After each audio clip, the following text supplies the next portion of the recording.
तथागत बुद्ध और हमारे इस समाज में जन्मे उन सभी महापुरुषों और महान महिलाओं, उन सभी पुरुषों को अपने जीवन में उतारते हुए माननीय स्काई सुमन जी को अपनी श्रद्धा सुमन अर्पित करता हूँ।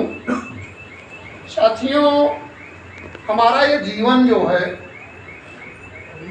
दो तरह से होता है, एक पैदा होता है, एक मरता है। तमाम साथी हमारे बताए कि जीवन मरण सत्य है।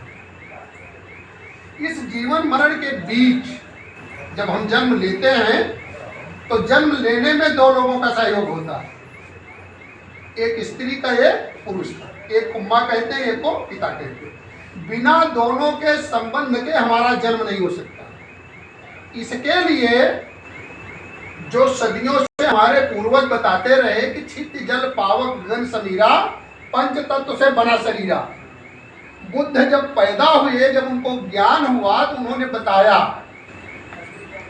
एक योग उन्होंने काट दिया, उसमें से कहा कि 4 यौगिक हैं इस धरती पर।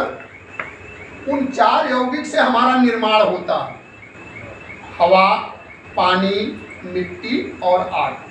ये 4 चीजें जब संतुलित मात्रा में मिलती है, संतुलित माने बराबर नहीं, जिसकी जितनी जरूरत है, संतुलित मात्रा में मिलते हैं तब हम बनते हैं। और बनने के लिए एक स्त्री और एक पुरुष की जरूरत है। बिना दोनों के संसर्ग के हमारा जन्म नहीं हो सकता। ये प्रकृति का सिस्टम है। कोई भी जीव, नए जीव की उत्पत्ति बिना इन 4 यौगिकों के मिले नहीं हो सकती। और जब ये संतुलित मात्रा में मिलेंगे तभी हम पैदा होंगे। इनमें मिट्टी है, हवा है, आग है और पानी है, ये 4 चीजें। अब इसके बाद क्या जरूरत है? इनमें से एक चीज अगर कम हुई तो हम बीमार हो जाएंगे। 4 में एक चीज अगर कम हुई तो हम बीमार होंगे, ज्यादा हुई तो बीमार होंगे। एक चीज हमारे शरीर में नहीं होगी तब इस दुनिया में नहीं होगी। तो जब हम ये संतुलन में मिलते हैं, स्त्री पुरुष एक साथ, तब हमारा निर्माण होता है, हम बनते हैं। और इनमें से जब एक यौगिक निकल जाता है हमारे शरीर से, तब हमारा निर्माण हो जाता है। कहते हैं मिट्टी मिट्टी में मिल गई, हवा निकल गई, जी नहीं रह गया। ऐसे नहीं बात? तो साथियों, इस धरती पर जो भी जीव पैदा हुआ, मनुष्य ही नहीं, जितने जीव पैदा हुए सबको मरना सबको। लेकिन पैदा होने और मरने के बीच का जो समय होता है, उसमें जो व्यक्ति अच्छा कार्य करता है वो हमेशा जिंदा रहता है, बशर्ते कि उसको बताने वाला व्यक्ति चाहिए, विचारों को बढ़ाने वाला व्यक्ति चाहिए। जैसे इस परिवार को मैं बहुत बहुत साधुवाद देता हूँ कि इस परिवार ने आपको जिंदा रखा। मैं पहली बार यहाँ आया हूँ, आपने कहा मैं अम्बेडकर नगर का रहने वाला हूँ। जब ये पढ़ते थे, विद्यार्थी थे, तब भी मैं बड़ा खुला आदमी था। मुझे कभी डर नहीं लगता है, कभी न ऊपर वाले से न नीचे वाले से। मैं जानता हूँ कि मरना सबको है, तो क्लास में भी जरा सा डरता नहीं। जबकि कटरा ब्राह्मणों का बाहुल्य क्षेत्र है, जाता हूँ, इनको भी बताया हूँ। ये वहीं से कुछ जो है क्रांतिकारी हो गई। तो यह सारी चीजें साथियों, हम अपने परिवार के जो भी सदस्य हैं, आज हैं कल नहीं होंगे, लेकिन अगर हमारे बीच नहीं है तो उनके विचार को हम समाज में रखें। दूसरी जिम्मेदारी क्या है? कि ज्ञान से ही हम आगे बढ़ सकते हैं। तो ज्ञान के लिए हमारे पास एक मार्ग है, शिक्षा।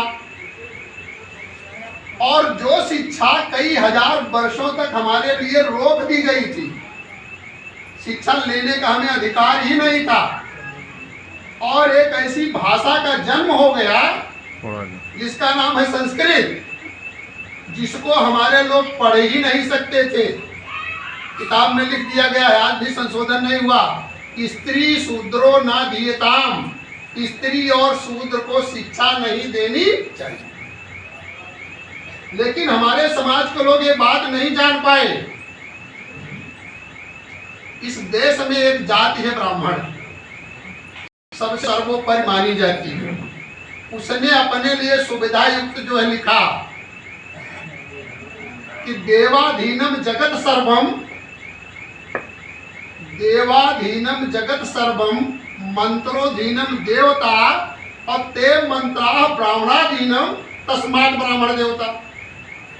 इस धरती पर न कोई देवता है न कोई देवी है, केवल दो देवी और देवता हैं, एक पिता एक माता, जो हमको सब कुछ देते हैं, जन्म भी देते हैं, कर्म सिखाते हैं और रोटी भी देते हैं, बड़ा भी देते हैं। तो दो देवता केवल है और प्रकृति ये देवता। लेकिन उसने लिख रखा है कि देवाधीनम जगत सर्वम, मतलब देवों के अधीन पूरा जगत है, पूरा संसार देवों के अधीन। और मंत्रोधीनम देवता, और सभी मंत्र किसके, मतलब मंत्र के अधीन सभी देवता हैं, उनके आगे सभी देवता हैं। और मंत्र सभी ब्राह्मणों के अधीन है, इसलिए ब्राह्मण ही देवता। ये उन्होंने अपनी किताब में लिख रखा, जिसको आपको पढ़ने का अधिकार नहीं था। उस किताब में लिखा गया, उस किताब का नाम है मनुस्मृति। 25 दिसंबर 1927 को बाबा साहब ने उसको जला दिया और दोबारा 1978 में महामना राम स्वरूप वर्मा ने उसको जला दिया आपकी विधानसभा में, लखनऊ में। और रामचरितमानस की प्रतियों को ऐसे चीर करके फेंक दिया विधानसभा में, कहा नमक की पुड़िया बांधो इसमें। तो किसके बदौलत? शिक्षा के बदौलत। तो जब तक हम शिक्षा नहीं ग्रहण करेंगे तब तक हम ज्ञान नहीं पाएंगे, और ज्ञान नहीं पाएंगे तो हम तर्क नहीं कर सकते, और तर्क अगर नहीं करेंगे तो हम निश्चित रूप से अंधेरे में फंसे रहेंगे। इसलिए हमें ज्ञान के द्वारा तर्क करना, किसी से झगड़ा नहीं करना। मैं बिल्कुल ब्राह्मणों के बीच में रहता हूँ, जान लीजिए, और बड़े अच्छे मित्र हैं हमारे, उनके घर तक जो है देवढ़ी तक हमारी मित्रता है, लेकिन उनका धर्म अपना है, हमारा धर्म अपना। अभी मास्टर साहब एक दिन जो है सफेद कपड़ा पहन करके गए।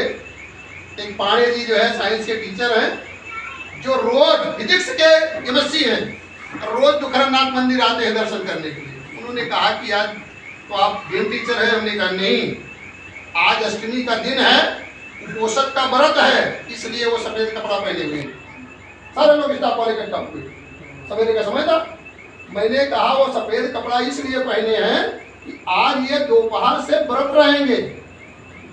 बुद्ध के जो है धम्म में 4 दिन व्रत रखने का जो है सिस्टम है। कल अष्टमी भी है, कल अष्टमी है कि दोपहर के बाद, दोपहर के पहले आप खाना खाइए, दोपहर के बाद आप खाना न खाइए। इससे आपके शरीर की जो आंत है ये बैलेंस हो जाएगी, पेट का जो सिस्टम है वो ठीक हो जाएगा। इसलिए आप खाना न खाइए, इसलिए नहीं कि आपको व्रत रहना जरूरी है।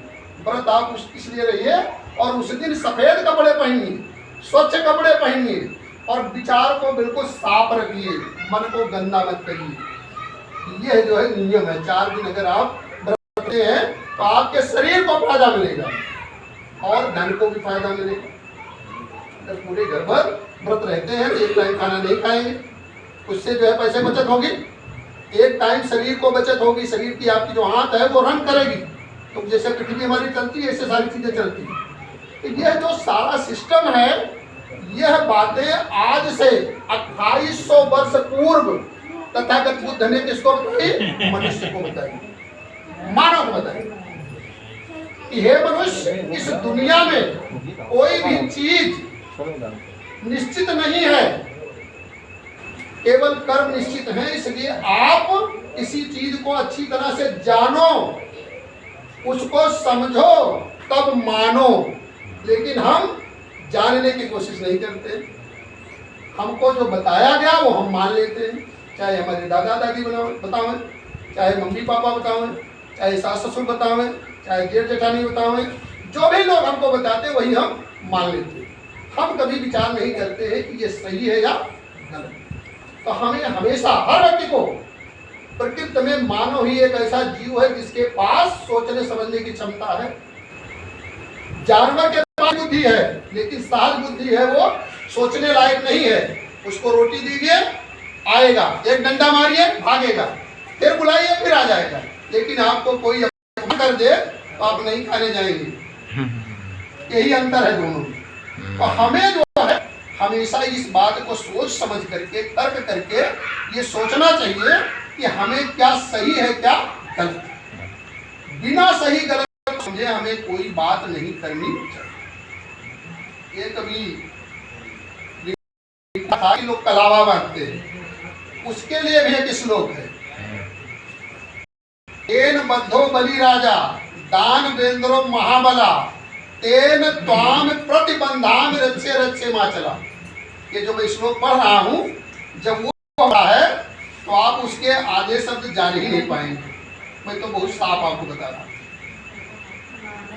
वो जो ऐसे घुमाता ना, तेन बद्धो बलि राजा दान वेंद्रो महाबला तेन त्वाम प्रतिबंधाम रक्षे रक्षे माचला। वो कहता है कि जिस प्रकार मैं राजा बलि को बांधा था, दानियों और बलशालियों में सबसे जो है ताकतवर राजा बलि को मैंने जिस प्रकार बांधा था, इसी प्रकार त्वाम मैंने तुम्हें भी बंधाम माने बांध रहा हूं। रक्षे रक्षे मां चला, मेरी रक्षा तुम करना। तो जब वो बांध लेता है तो उनको पैसा देते हैं, मेवा देते हैं, मिश्री देते हैं।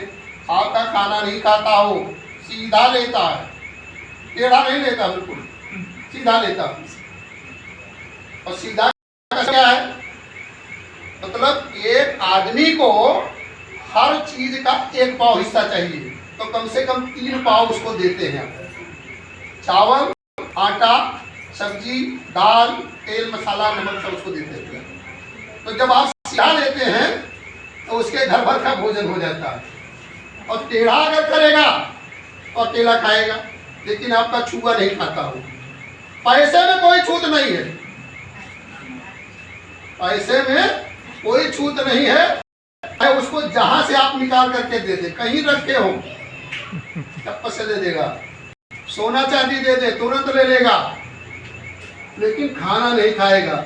अब आप चाहे जितना सुंदर हो, चाहे जितना ज्ञानी हो, तब क्या है आप अछूत हैं, आप हिंदू नहीं हैं। यह बात 1930 में डॉक्टर अंबेडकर ने ब्रिटिश पार्लियामेंट में सिद्ध किया था कि मैं जो है हमारे देश के, हमारे समाज के लोग हिंदू नहीं हैं, वो अनटचेबल है, अस्पृश्य है, अछूत है, वो हिंदू नहीं है। ये बात जब सिद्ध हो गई तब आपको ये जो है भागीदारी मिली है, जो आज वोट देने का अधिकार पाए, वोट का अधिकार में मिलता। तो साथियों, कुल मिला करके चूंकि ये इतिहास है, अगर हम जो है 2500-3000 वर्ष पहले की बात करेंगे तो कई दिन लगेगा। लेकिन विशेष रूप से केवल मेरा आप लोगों से निवेदन है, विशेषकर जो हमारी महिलाएं बैठी, और इस घर में और कम से कम 10 महिलाएं हैं, मैं देख रहा हूँ, जब से घर से आया हूँ मेरी नजर, वो यहाँ आई नहीं, जैसे लग रहा है कि हम लोग उनको गाली देने गए। हमारे पास समय नहीं है, यहाँ जितने लोग हैं किसी के पास समय नहीं है। हमारा भी अपना परिवार है, हमारा भी घर है, दिन भर नौकरी करते हैं, समाज के और काम है, लेकिन किस लिए चले आए? एक फोन हुआ, सूचना मिली, तुरंत यहाँ आए। तो इसलिए कि आपको हम कुछ बता सके जो हम जानते हैं। जब हमारे पास सुविधा होगी, तो अगर आपके पास जो है ये बात पहुंच रही है, तो मेरा आप लोगों से हाथ जोड़कर निवेदन है कि जो आप नहीं कर पाए, यह सारा काम आप अपने द्वारा उन बच्चों के साथ करें, जो भी बच्चे आपके हैं, चाहे बेटी है चाहे बेटा। दोनों को बराबर नजर से देखते हुए दोनों की शिक्षा की ऐसी व्यवस्था करें कि जब अगर आप अनपढ़ भी होंगे और बच्चा पढ़ जाएगा, तो आपको जो है उसकी मम्मी और उसके पापा कहे जाओगे कि डॉक्टर फला के, इंजीनियर फला के, वकील फला के, ये मम्मी पापा। ये मेरा आपसे हाथ जोड़कर निवेदन है कि आप लोग यह कार्य आज से अपनी जिम्मेदारी समझें कि आप अपने बच्चों को, अपने समाज के बच्चों को, जहां तक आपकी पहुंच है वहां तक आप प्रेरित करें उनको, अपने बच्चों को अच्छी शिक्षा दें, उनको ज्ञान दें, जिससे समाज में आपकी पहचान और भविष्य में जब आप कहीं खड़े हो तो वो आपको शर्मिंदा न होना पड़े। क्योंकि हमारे माँ बाप पिताजी तो पढ़े लिखे थे, माताजी हमारी अनपढ़ थी, मेरी पत्नी भी अनपढ़ है, 3 बच्चे हमारे भी हैं और सब बाहर रहे। लड़की कानपुर है, लड़का लखनऊ है, बड़ी लड़की भी कानपुर रही, उसकी शादी होगी, है ना। तो आप बच्चों को कभी भी दोहरी नजर से न देखें। बेटे और बेटियों को जो आपकी शक्ति है, आपके पास ताकत है, उस ताकत से उनको इस लायक बनाएं कि ताकि वो समाज में एक ऐसा नाम बनाए कि आपकी पहचान जो है बनी रहे।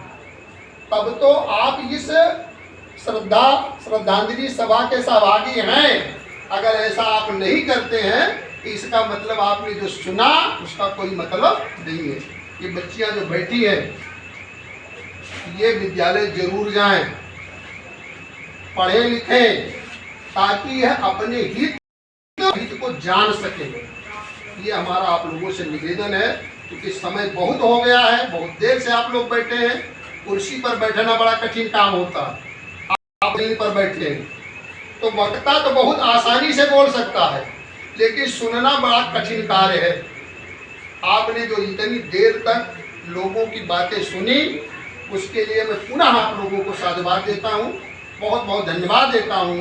पुनः अपनी श्रद्धा सुमन जो है, सुमन को जो है समर्पित करते हुए अपनी बात को मैं समाप्त करता हूँ। नमो बुद्धाय।